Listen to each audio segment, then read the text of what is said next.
Hello students, welcome back to organize knowledge channel. और आज की इस वीडियो में बच्चों डिस्कस करेंगे worksheet number 16 for class 7th। Subject है सोशल साइंस और ये वर्कशीट आपके लिए 20 नवंबर 2020 के लिए शेड्यूल की गई है डायरेक्टरेट ऑफ एजुकेशन की तरफ से। आज की वर्कशीट का टॉपिक है बच्चों एयर। एयर यानी हवा, सभी बच्चे जानते हैं एयर के बारे में। The blanket of air surrounding the earth is called atmosphere। Atmosphere क्या है? जो हमारे चारों तरफ एयर है बेटा, वो हमारा क्या है? एटमॉस्फेयर है। अब एयर जो है वो हमें चारों तरफ से, जैसे हम ब्लैंकेट ओढ़ लेते हैं, कुछ इसी तरह चारों तरफ से ब्लैंकेट की तरह एयर ने हमें घेरा हुआ है। All living beings on this earth depend on the atmosphere for their survival. It provides us air to breathe and protect us from the sun harmful rays। तो जो ये हमारे चारों तरफ का एटमॉस्फेयर है, ये हमें ऑक्सीजन प्रोवाइड करता है सांस लेने के लिए, और हमें जो सन की हार्मफुल रेज हैं उनसे हमें ये प्रोटेक्ट भी करता है। बेटा सन में जो रेज आती हैं उनमें कुछ रेज जो है, जैसे अल्ट्रा वायलेट रेज, जिनको हम यूवी रेडिएशन बोलते हैं, अल्ट्रा वायलेट रेज, वो हमारे लिए बहुत हार्मफुल है। तो उनसे ये एटमॉस्फेयर हमारी प्रोटेक्शन करता है। If there is no atmosphere we would be baked during the day with extremely hot rays of the sun. और अगर ये एटमॉस्फेयर नहीं होता तो हम दिन में जो सन की हॉट रेज हैं उनसे बेक हो चुके होते, यानी बेक होना समझते हो ना, यानी एक तरह से हम जल चुके होते। And get frozen during night, और नाइट में हम जम जाते। ठीक है ना? इसका मतलब क्या है? दिन में बहुत गर्मी होती, इतनी कि हम जल सकते थे, और रात में इतनी ठंड होती कि हम जो है फ्रीज हो सकते थे। इसका मतलब क्या है कि एटमॉस्फेयर जो है वो टेम्परेचर का बैलेंस बना के रखता है। Thus the atmosphere has made the temperature on the earth livable। तो इस एटमॉस्फेयर के कारण ही हम अर्थ के ऊपर जिंदा रह पा रहे हैं। नेक्स्ट देखिए, the air we take in while breathing is actually a mixture of many gases. अब जो हम सांस ले रहे हैं वो केवल ऑक्सीजन नहीं लेते हैं, ऑक्सीजन के साथ और भी अदर गैसेज हैं। केवल हमारे जो लंग्स हैं वो ऑक्सीजन का यूज करते हैं। ठीक है? तो देखिए हमारे जो एटमॉस्फेयर में गैसेस हैं वो नाइट्रोजन है 78%। ठीक है, 78% नाइट्रोजन है। कार्बन डाइऑक्साइड है 0.03। दूसरे नंबर पर है ऑक्सीजन गैस, तो सबसे ज़्यादा है, ओके, 21%। आर्गन है 0.93% एंड अदर गैसेज हैं 0.04%। अब हम पढ़ेंगे इनके बारे में। Major gases of the atmosphere. तो देखिए सबसे मेजर गैसेस, मेन जो गैसेस हैं, सबसे मेन क्या है? पहले नंबर पे नाइट्रोजन। नाइट्रोजन की अमाउंट है 78%। The most plentiful gas in the air is nitrogen. सबसे ज़्यादा प्लेंटी में जो गैस है बेटा वो क्या है? वो नाइट्रोजन है। Which helps in the growth of trees and plants, जो प्लांट्स की ग्रोथ में हेल्प करती है, ट्रीज और प्लांट्स की, क्योंकि बेटा जो नाइट्रोजन है वो प्लांट्स के लिए बहुत ज़्यादा इम्पोर्टेंट होती है। नेक्स्ट है ऑक्सीजन। ऑक्सीजन है हमारे एटमॉस्फेयर में 21%। Oxygen is the second most plentiful gas in the air, second number पे है। That is necessary for the survival of all human and animal. और बेटा सबको पता है ना, जितने भी एनिमल्स हैं, ह्यूमंस हैं, यानी हम हैं, हमें सांस लेने के लिए ऑक्सीजन चाहिए। नेक्स्ट है कार्बन डाइऑक्साइड। तो देखिए both humans and animals take oxygen and release carbon dioxide. हम बेटा एयर लेते हैं, ऑक्सीजन का यूज करते हैं, और छोड़ते कौन सी गैस हैं? हम ज़्यादा कार्बन डाइऑक्साइड गैस छोड़ते हैं। In contrast trees and plants take carbon dioxide and release oxygen. In this way the balance of atmosphere remains constant. तो क्या होता है? प्लांट्स जो है वो कार्बन डाइऑक्साइड को लेते हैं और अपना फूड प्रिपेयर करते हैं और ऑक्सीजन छोड़ते हैं by the process of photosynthesis, और हम उस ऑक्सीजन का यूज करते हैं। Now importance of trees. तो बेटा हमने अभी काफ़ी बातें पढ़ी कि ट्रीज जो है वो क्यों इम्पोर्टेंट है। If we cut down trees the balance of oxygen and carbon dioxide in the air is disturb. अगर पेड़ नहीं होंगे, ट्रीज नहीं होंगे, हम सबको काट देंगे तो क्या होगा? एयर में कार्बन डाइऑक्साइड और ऑक्सीजन का बैलेंस जो है वो गड़बड़ हो जाएगा। ठीक है? क्योंकि प्लांट्स नहीं होंगे तो हम कार्बन डाइऑक्साइड तो छोड़ रहे हैं लेकिन उसको लेने वाला तो कोई भी नहीं है। ठीक है? So we should not cut the trees. The amount of oxygen increases by planting trees, so we should plant more and more trees. तो हमें ऑक्सीजन की अमाउंट को एटमॉस्फेयर में बढ़ाने के लिए ज़्यादा से ज़्यादा प्लांट्स जो है वो ग्रो करने चाहिए। नेक्स्ट देखिए, carbon dioxide an important gas. Next हम पढ़ेंगे कि जो कार्बन डाइऑक्साइड गैस है वो क्यों इम्पोर्टेंट गैस है। देखिए, carbon dioxide gas release in the atmosphere create a green house effect bye trapping the heat radiated from the earth. तो इसका क्या मतलब है बच्चों, देखिए सिंपल सी लैंग्वेज में समझाती हूँ। हमारे पास ये क्या है, सन है।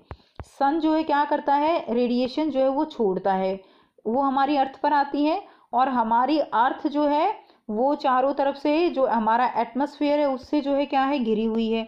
इस एटमॉस्फेयर में कौन सी गैस है, कार्बन डाइऑक्साइड।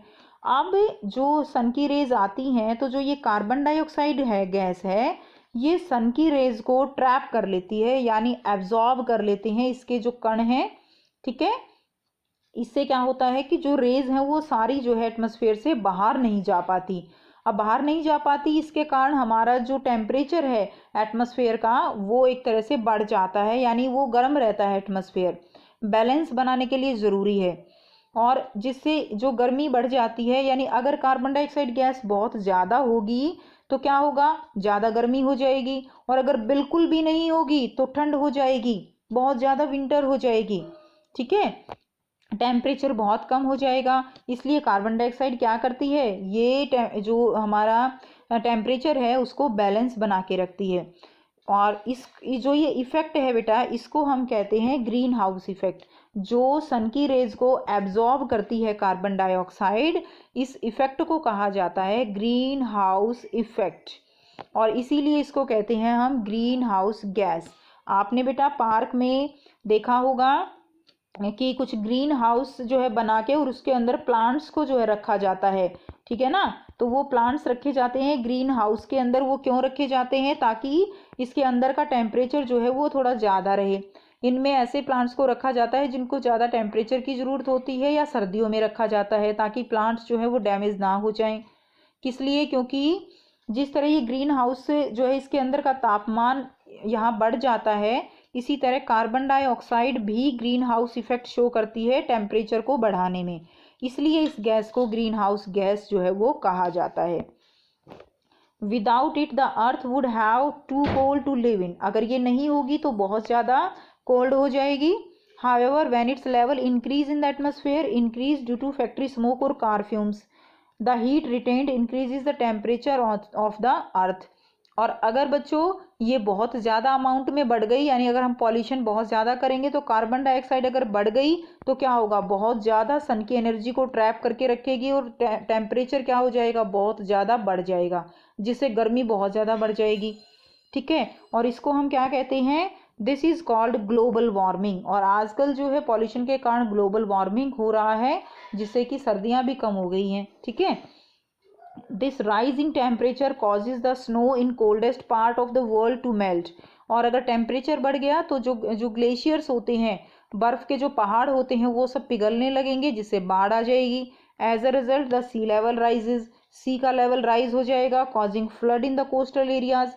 कोस्टल एरियाज जो समुद्र के नज़दीक है एरिया, उनमें जो है फ्लड आ जाएगी। There may be drastic change in the climate of a place leading to extinction of some plants and animal in the long run। और इससे क्या होगा, क्लाइमेट के अंदर एक जगह पे बहुत ज़्यादा चेंज होगा, जहाँ से कुछ प्लांट्स एनिमल्स वो भी एक्सटिंक्ट हो सकते हैं, गायब हो सकते हैं, मर सकते हैं, ठीक है। अब देखिए इसके बेस पे हम करेंगे क्वेश्चन आंसर। फर्स्ट है व्हाट इज एटमॉस्फेयर।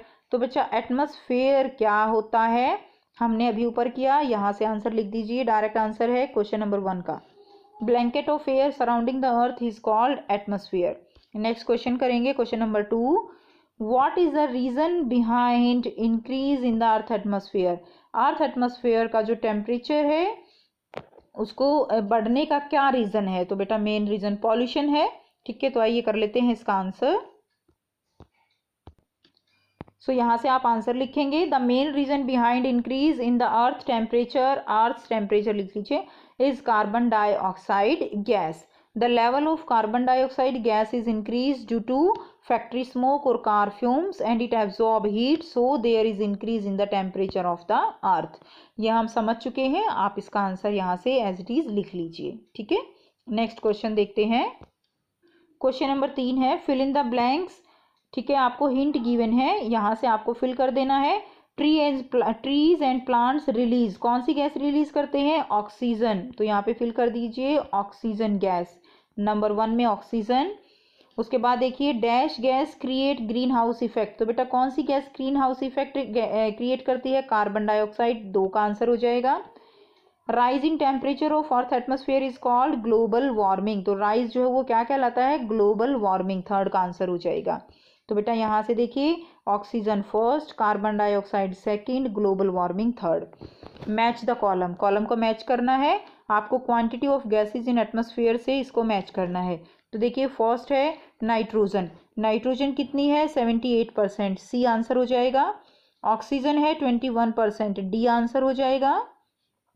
ठीक है, नाइट्रोजन का सी, चलिए यहाँ पे लिख देते हैं हम इसको। फर्स्ट का आंसर हो जाएगा आपका जो है सी।